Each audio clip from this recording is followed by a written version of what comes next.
नमस्कार, पिंकल मेहरा डोगरा जनरल सुन। आज पीओजे के विस्थापित सेवा समिति द्वारा एक सालाना कैलेंडर निकाला गया है और क्या है वो कैलेंडर, उस कैलेंडर में आखिर ऐसा क्या है जिसको मैं आपके समक्ष लाने का प्रयास कर रहा हूँ। हमारे साथ इस पूरे विषय पर बात करने के लिए डॉक्टर दीपक कपूर जी मुझे। दीपक जी, सबसे पहले आपका स्वागत है। क्या है ये कैलेंडर, इस कैलेंडर के विषय में बताइए। ये कैलेंडर जी 2025 का एक वार्षिक कैलेंडर है जिसमें कि हमने पीओजे के विस्थापन की जो दृश्य है उनको दर्शाया है कि कैसे मुजफ्फराबाद, मीरपुर, कोटली, पुंछ, पलंदरी, बाग और इवन लद्दाख जैसी जगहों से जो 1947, 1962, 1965 में जो विस्थापन हुआ पाकिस्तान और चाइना के अत्याचारों की वजह से, तो वो कैसे हुआ, कैसे लोग कैंपों में रहे, किस तरह से उन पे जुल्म हुए, ये सब कुछ यहाँ दर्शाने का प्रयास दिखाने के लिए उस समय क्या जी इतिहास जो है उसे ज़िंदा रखने का एक छोटा सा प्रयास है हमारा,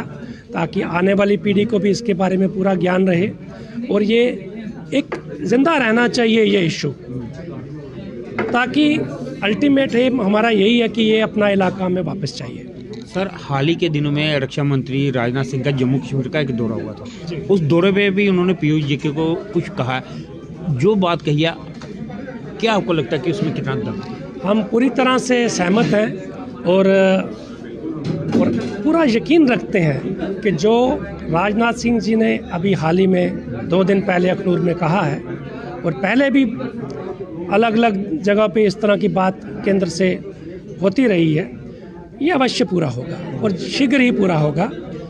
यदि आप आज पीओजे के हालात देखेंगे तो उधर से ही आवाज़ें आ रही हैं कि वो भारत आना चाहते हैं, वो लोग वहाँ दुखी हैं, वो इलाका इस्तेमाल हो रहा है सिर्फ मिलिटेंसी के लिए, टेररिस्ट के लिए, उनकी ट्रेनिंग कैंप्स बने हैं वहाँ पे, तो वहाँ कोई डेवलपमेंट नहीं है। वो लोग यहाँ का देखते हैं कि यहाँ का जम्मू कश्मीर के लोग कैसे अच्छे से रह रहे हैं, तो वो यहाँ मिलना चाहते हैं, तो कोई ना कोई ढंग तो अवश्य निकलेगा शीघ्र ही कि ये वापस आएगा।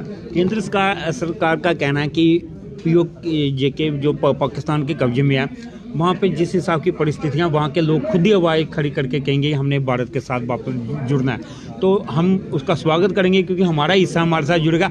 लेकिन समय समय पर केंद्र की ओर से थोड़े थोड़े अंतराल के बाद इस तरह की बात कहना, ऐसा नहीं लगता कि पाकिस्तान की नींदों का हराम करने के बराबर हो? बिल्कुल जी, ये तो नींद तो उनकी हराम होनी ही चाहिए और खुशी है इस बात की कि इस समय ऐसी सरकार है कि जो उनकी नींद उड़ाने के लिए सक्षम है। बहुत अच्छी बात है और पूरा यकीन रखते हैं हम ऐसी सरकार पर कि वो एक तो हमारे जो पीओजे के विस्थापित समाज के लोग हैं उनकी वेलबींग को भी देखेंगे, उनकी सेटलमेंट को भी प्रॉपरली देखेंगे और साथ ही साथ हमें अपना पूरा का पूरा पीओजे के वापस भी दिलवाएंगे। आपको क्या लगता है कि अभी ऐसे कौन से क्षेत्र हैं जिनमें पीओजे के रिफ्यूजियों के लिए अभी काम करना बहुत ज़्यादा जरूरी है, चाहे उनके रिलीफ को लेकर हो गया या उनको प्लाट देने को लेकर हो गया या उनके बच्चों को हायर एजुकेशन को लेकर? जी बिल्कुल, जो बच्चों की जो हायर एजुकेशन है और जॉब्स वगैरह हैं तो हम तो चाहते हैं उसके लिए, जैसे कश्मीरी माइग्रेंट्स को भी रिजर्वेशन है डिफरेंट कॉलेजेस में, डिफरेंट स्टेट्स में, तो वैसे ही हमारे लोगों को भी मिलनी चाहिए और एसटी स्टेटस का भी हम डिमांड रखते हैं कि वो भी हम लोगों को मिलना चाहिए क्योंकि हम लोग बेसिकली पहाड़ी इलाके के लोग हैं।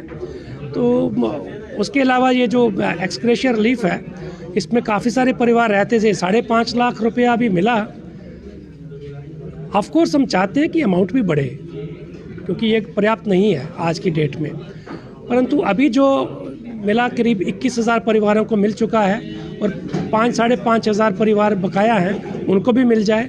और हम ये भी चाहते हैं कि जो जम्मू कश्मीर के बाहर सेटल हैं उनको भी ये पैसा मिले। उसके बाद इसको बढ़ाने के लिए भी तो हम हमेशा बोलते ही रहे हैं।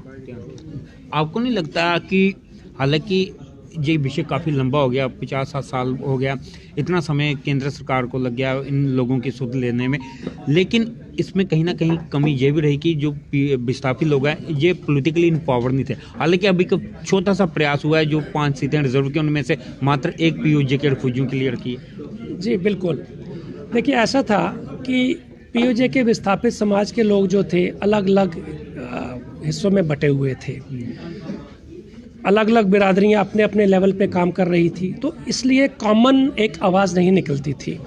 कोई मीरपुर बिरादरी अलग थी, मुजफ्फराबाद बिरादरी अलग थी, कोई अलग अलग डंक फोरम से बातें हो रही थी। तो फिर करीब 4 वर्ष पहले हम सब ने मिलकर एक डिसाइड किया कि एक कॉमन प्लेटफॉर्म बनाया जाए। तो तब इसका स्थापना की गई पीओजे के विस्थापित सेवा समिति की, जिसको करीब 12-13 अलग अलग ऑर्गेनाइजेशन जो पीओजे के समाज से हैं उनका समर्थन प्राप्त है। तो फिर हमने ये जो आवाज़ उठानी शुरू की, उसके बाद ही विभिन्न प्रयासों से जो अभी मात्र 1 सीट मिली जो आपने कहा वो भी मिली, परंतु हम चाहते हैं कि हमने इसकी रिप्रेजेंटेशन भी दी थी, प्राइम मिनिस्टर ऑफ इंडिया को भेजी थी कि हमें ये सीटें 5 की जाएं। उसके अलावा हमारी जो 24 सीटें इस वक्त फ्रीज़ हुई पड़ी हैं पीओजे की, उनको डीफ्रीज़ करने का भी हम कंटिन्यूसली प्रयास कर रहे हैं और बार बार हम केंद्र सरकार से भी और स्टेट सरकार अपनी यूटी सरकार से भी इसका मांग रखते रहते हैं। डिमांड्स तो बहुत होती हैं और निरंतर चलती रहती हैं, कुछ पूरी होती हैं, कुछ के लिए प्रयास जारी रहते हैं, परंतु अल्टीमेट मैंने आपको पहले भी कहा हमारा उद्देश्य है पीओजे के वापस लेना, ताकि पूरे अखंड भारत का निर्माण हो सके। तो ये थे इनकी पूरी बात आप सब लोगों ने सुनी। अब आप सब लोगों की इस पर क्या राय है, अपनी राय कमेंट बॉक्स में दीजिएगा। इसी तरह की अपडेट के लिए जो देख रही है डोगरा जंक्शन। नमस्कार। चलिए आप भी थोड़ा चाय नाश्ता कर लो।